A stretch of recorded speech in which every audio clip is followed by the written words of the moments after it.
ધ્વનિત તારો ભાઈ થાય છે અને તેને બચાવવાનો પ્રયત્ન ના કર્યો. તું મતલબ રેકોર્ડિંગ કરતો રહ્યો. રેકોર્ડ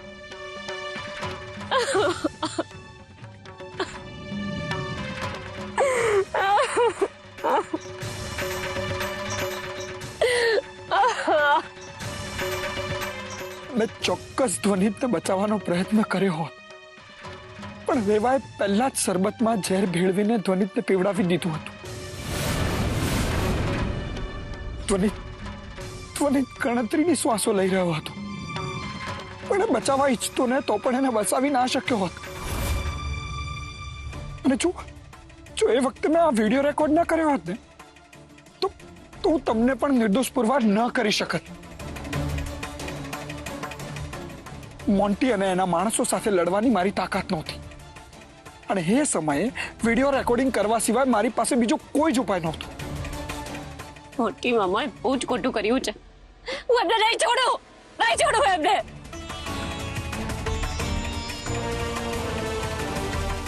હા, ધ્વનિતનું ખૂન મોન્ટીએ કર્યું છે, એનો પુરાવો તો આપણી પાસે છે જ. પણ એને રેવાને કેવી રીતે મારી છે, બસ એ જ એના મોઢેથી બોલાવવાનું છે. થેન્ક યુ હયાન, પણ મને હજુ તારી મદદની જરૂર પડશે. તું મારી મદદ કરીશ ને? હા, એટલા માટે તો હું અહીં આવ્યો છું.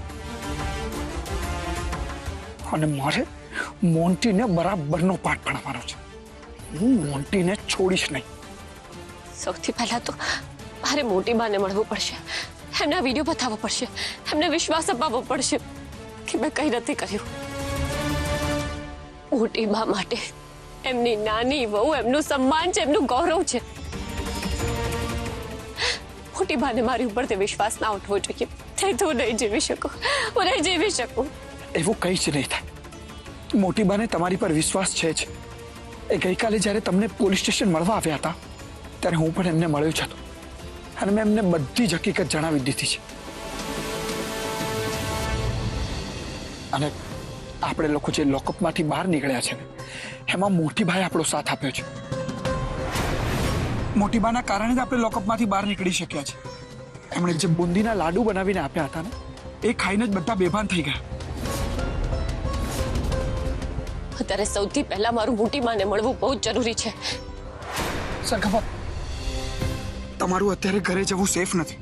અત્યાર સુધીમાં તો ઇન્સ્પેક્ટર અને પેલી કોન્સ્ટેબલ બંને હોશમાં આવી ગયા હશે અને તમને શોધતા તમારા ઘરે પહોંચી ગયા હશે.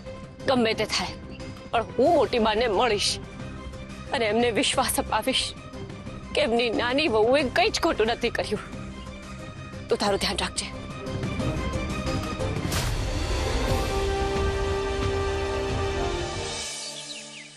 મોટી બા, તમે ક્યાં જતા રહ્યા હતા? હું સંસ્થામાં ગાંઠિયાને લાડુ આપવા ગઈ હતી. તો તમે ચિરાગને સાથે કેમ ના લઈ ગયા? લજ્જા વહુ, હવે તમે મારી ઇન્ક્વાયરી કરશો? અરે ત્યાં ચિરાગની જરૂર નથી એટલા માટે નથી લઈ ગઈ એને. અને કેમ આવા બધા પ્રશ્નો પૂછી રહ્યા છો મને? મને ખબર છે કે તમે મારાથી કંઈક તો છુપાવી રહ્યા છો. મોટી બા, તમારા મનમાં કંઈક તો ચાલી રહ્યું છે. સાચું કહો મને, ક્યાં ગયા હતા તમે? હું કહું છું એ ક્યાં ગયા હતા?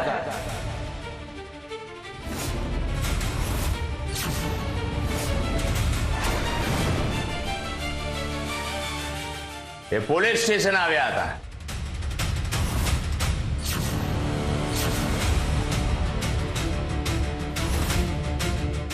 શું તમે પોલીસ સ્ટેશન ગયા હતા? જા, જલ્દી ઉપર જઈને તપાસ કર. એ અહીંયાથી ભાગી ના જવી જોઈએ. જા. અરે આમને કેમ મોકલો છો ઉપર? કઈ? અરે બે ઉભા રહો. અરે આ બધું શું ચાલી રહ્યું છે? અરે મને પણ નથી ખબર કે આ બધું શું ચાલી રહ્યું છે. તમે સાહેબ આવી રીતે કોઈના ઘરમાં ના ઘૂસી શકો. બહુ સારું નાટક કર્યું તમે અમારી સામે. તમારી વહુ પર ગુસ્સે થયા અને અમને બેભાન કરવાની વસ્તુઓ ખવડાવીને પોતાની વહુને લઈને ભાગી ગયા. શું? મોટી બા, તમે આ શું કરી રહ્યા છો? હું સાચું કહું છું. આ બેન જેટલા ભોળા દેખાય છે ને એટલા છે નહીં. ખાવાના સેમ્પલ મેં લેબમાં મોકલાવી દીધા છે. એની રિપોર્ટ આવી ગઈ ને તો તમને પણ એરેસ્ટ કરી લઈશ, પણ અત્યારે તો મારે સરગમને એરેસ્ટ કરવાની છે. એ અમારા હાથમાંથી ભાગી ના જવી જોઈએ. સાહેબ, તમારી કોઈ ગેરસમજણ થતી લાગે છે. અરે હું શું કામ એને બહાર ભગાડવાની? એને તો મારા પૌત્રની હત્યા કરી છે. હવે નાટક કરવાનું રહેવા દો ને બેન, અમને ખબર પડી ગઈ છે. આ ખોટું કરી રહ્યા છો તમે. તમારી પાસે સર્ચ વોરંટ છે. તમે આવી રીતે અમારા ઘરમાં ના ઘૂસી શકો. શું થયું? સરગમ છે અહીંયા? ના સર, સરગમ ઘરમાં નથી. સાહેબ, તમે કાયદાના રક્ષક છો. મહેરબાની કરીને ભક્ષક નહીં બનો. તમે અત્યારે ને અત્યારે મારા ઘરમાંથી બહાર નીકળી જાઓ, નહીતર મારે કમિશનર સાહેબને ફોન કરવો પડશે. કઈ વાંધો નહીં, અત્યારે તો અહીંયાથી નીકળું છું, પણ તમે એમ નહીં સમજતા કે હું સરગમને શોધી નહીં શકું. 24 કલાકમાં શોધીને લોકઅપમાં નાખી દઈશ ને.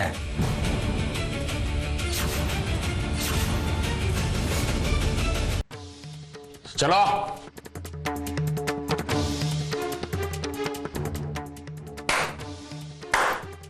વાહ મોટી બા, વાહ! અરે આટલું બધું થઈ ગયું, તમારા સગા પૌત્રની એને હત્યા કરી, છતાંય તમે એ સરગમને બચાવવાનો પ્રયત્ન કરી રહ્યા છો. અરે મોટી બા, ધ્વનિ તમારું સગું લોહી હતો, અને સરગમ એ તમારું સગું લોહી નથી, તો તમે એને બચાવવાનો પ્રયત્ન કરો છો. મારે તમારી સાથે હમણાં કોઈ ચર્ચા કરવી નથી, લજ્જા વહુ. હમણાં મારા મનમાં પહેલેથી જ બહુ બધા પ્રશ્નો ચાલી રહ્યા છે. મારો પૌત્ર ગયો છે, એનું દુઃખ પણ છે. મારે કોઈને કંઈ સમજાવવાની જરૂર નથી. મોટી બા, મને તો લાગે છે કે તમને ધ્વનિત માટે લાગણી જ નહોતી. તમને તો છે ને તમારી નાની વહુ જ બસ ખાસ છે. જ્યારે ને ત્યારે સરગમના ઉપડાણામાં ખેંચાઈ જાવ છો. મોટી બા, જે ગુનેગાર હોય છે ને એ જ ચૂપ રહે છે. ભલે તમે મને કંઈ જ ના કહો, પણ મને ખબર છે કે તમે સરગમને લોકઅપમાંથી ભગાડી છે, અને સરગમ તમને અહીંયા મળવા માટે આ ઘરમાં જરૂર આવશે. ખાતરી છે મને. આવવા દો એને. હું પણ એને પોલીસ પાસે પકડાવી ના દઉં ને તો મારું પણ નામ લજ્જા નહીં.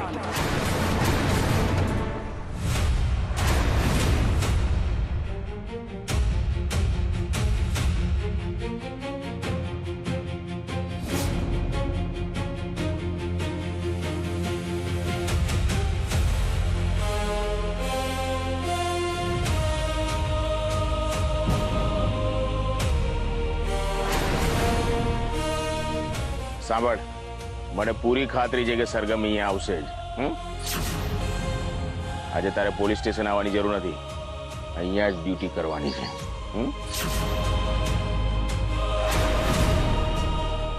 સતત આ ગેટ પર નજર રાખજે. જેવી સરગમ દેખાય તરત જ ઝડપી લેજે. ઠીક છે સર. ઓકે? ઠીક સર.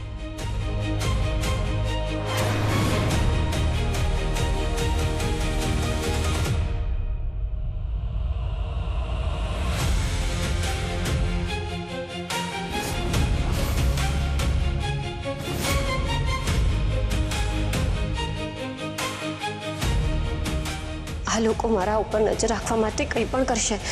એ અહીંયા ઊભી હશે તો હું અંદર નહીં જઈ શકું. મારે કંઈક વિચારવું પડશે.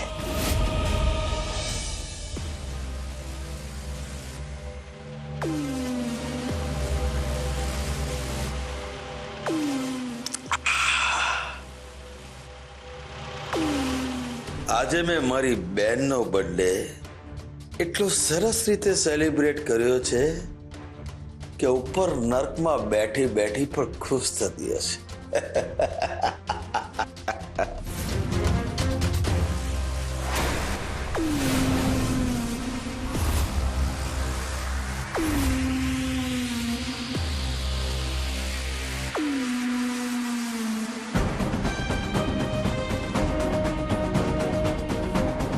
રોયા, અહીંયા શું કરે છે? તને તો મારી જરૂર જ નહોતી ને. હું અહીંયા તમારા ફાયદા માટે જ આવ્યો છું.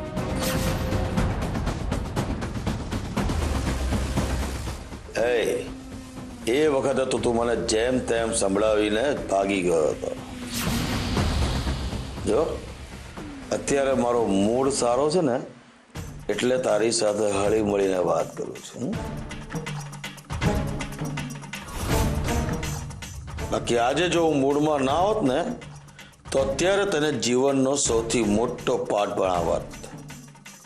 અરે મોન્ટીભાઈ, આપણે બંને એક જ છીએ. આમ અંદરો અંદર ઝઘડીને કશું જ નહીં મળે. હું અહીંયા તમને એક જાણકારી આપવા માટે આવ્યો છું. સરગમ લોકઅપમાંથી ભાગી ગઈ છે. શું? સરગમ લોકઅપમાંથી ભાગી? એ શક્ય જ કેવી રીતે બને? જે ભાગી ગઈ હશે તો મારી પાસે જરૂર આવીને રહેશે.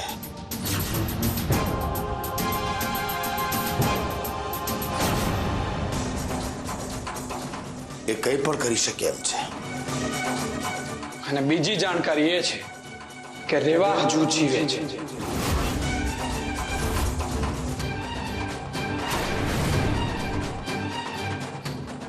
દારૂ મેં પીધો છે અને ચડી ગયો છે તને? રેવા જીવતી કઈ રીતે હોઈ શકે? અરે મોન્ટીભાઈ, મારી વાત માનો, હું સાચું કહું છું. મેં મારી નજરે જોઈ છે રેવાને. કુંદન નિવાસ તરફ જઈ રહી હતી. અયાન, તું આજકાલ છે ને બહુ વધારે વિચારી રહ્યો છે. બેસ બેસ, મારી સાથે પીવા બેસ. દારૂ પી લે.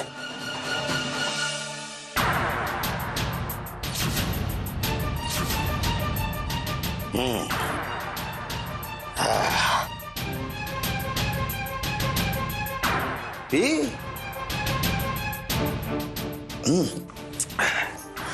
જો સરગમ ભાગી ગઈ તો મને કોઈ ચિંતા નથી.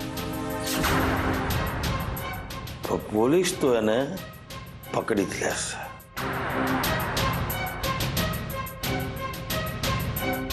હું ખરેખર કહું છું મોન્ટીભાઈ, તમે મારી વાતનો વિશ્વાસ કરો કે ના કરો, પણ જો પછી તમારી જોડે એવું કંઈ થાય તો મને કહેતા નહીં. મેં તમને વોર્નિંગ આપી દીધી.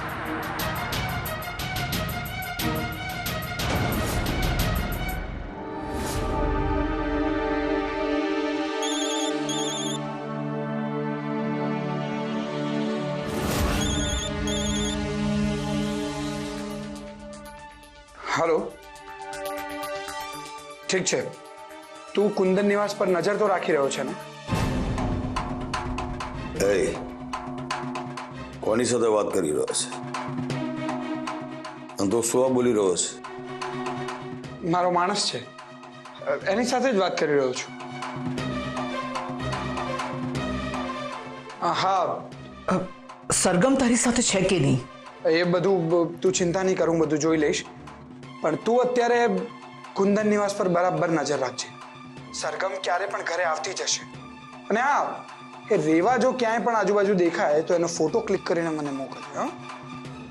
લાગે છે તારી આજુબાજુ કોઈક છે. સમજી ગઈ. એનો અર્થ એ કે સરગમ ક્યાંક બહાર જ હશે. હા, ઓકે.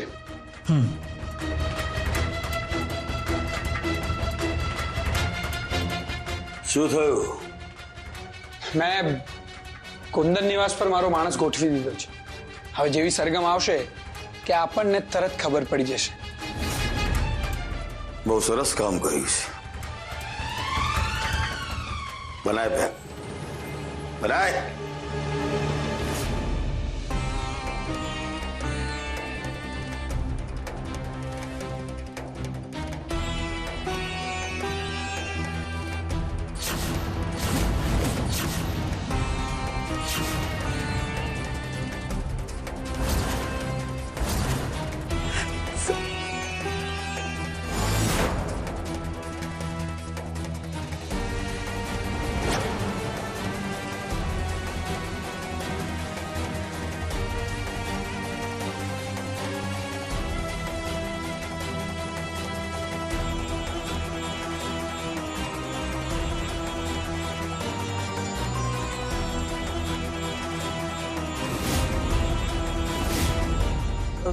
તમે હજુ સુધી અહીંયા જ ઊભા છો? અહીંયા ઊભા રહેવા માટે અમારે કોઈ વોરંટની જરૂર નથી અને અમારા સાહેબે અમને ઓર્ડર આપ્યો છે એટલે અહીંયા ઊભા છે. મને પૂરી ખાતરી છે કે તમારી નાની વહુ અહીંયા જ આવશે. ના ના, મારો કહેવાનો અર્થ એમ હતો કે તડકામાં કેમ ઊભા છો? અંદર ઘરમાં બેસો, તે સરગમ આવે તો પહેલી તમને મળે. વધારે મહેમાનગતિ કરવાની જરૂર નથી. અમારે જેમ કરવું હશે એમ કરીશું. અને તમારી ઉંમર થઈ ગઈ છે, તમે વધુ તડકામાં ના રહો, તમે અંદર જતા રહો.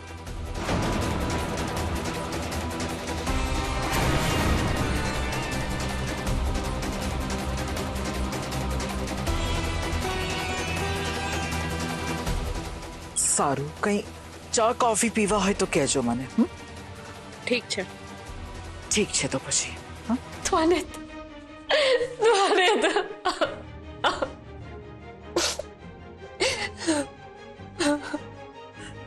સરગમ.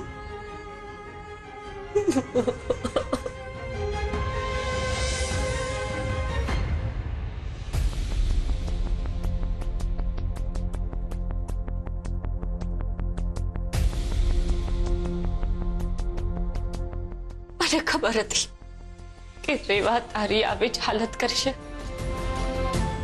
એટલે જ હું તને ના પાડી રહી હતી. તને ખબર છે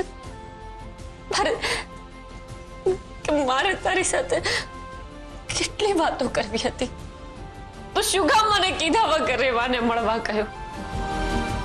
મારી એક વાત માની લેતો. હવે હું તારા વગર કેવી રીતે જીવી શકીશ? કેવી રીતે? જનારને એ નથી સમજાતું કે એના ગયા પછી જે રહી જાય છે એ માત્ર જિંદગી કાપી રહ્યા હોય છે, જિંદગી જીવતા નથી. હવે હું જીવું કે ના જીવું શું ફેર પડે છે? શું ફેર પડે છે? હવે બહુ ફેર પડે છે દીકરા, બહુ ફેર પડે છે. મોટી બા શરીરમાંથી શ્વાસ કાઢી લીધા પછી શું બચે? જેને પ્રેમ કરતા હોઈએ ને એની સાથે જીવતા જીવતા એક વાત તો ભૂલાઈ જ જાય છે કે ક્યારેક એના વગર જીવવું પડ્યું તો કેવી રીતે જીવી શકાશે? હું પણ ભૂલી ગઈ હતી. મને એવું જ લાગતું હતું કે હું અને ત્વરિત તો આખી જિંદગી એક સાથે જ છીએ ને. હું એમ નહીં કહું કે કેમ ગયો, બસ એક જ ફરિયાદ છે કે મને શું કામ મૂકીને ગયો? મને પણ સાથે લઈને જતો ને. શાંત થઈ જા બેટા, તું શાંત થઈ જા. કેવી રીતે શાંત થઈ છું? કેવી રીતે?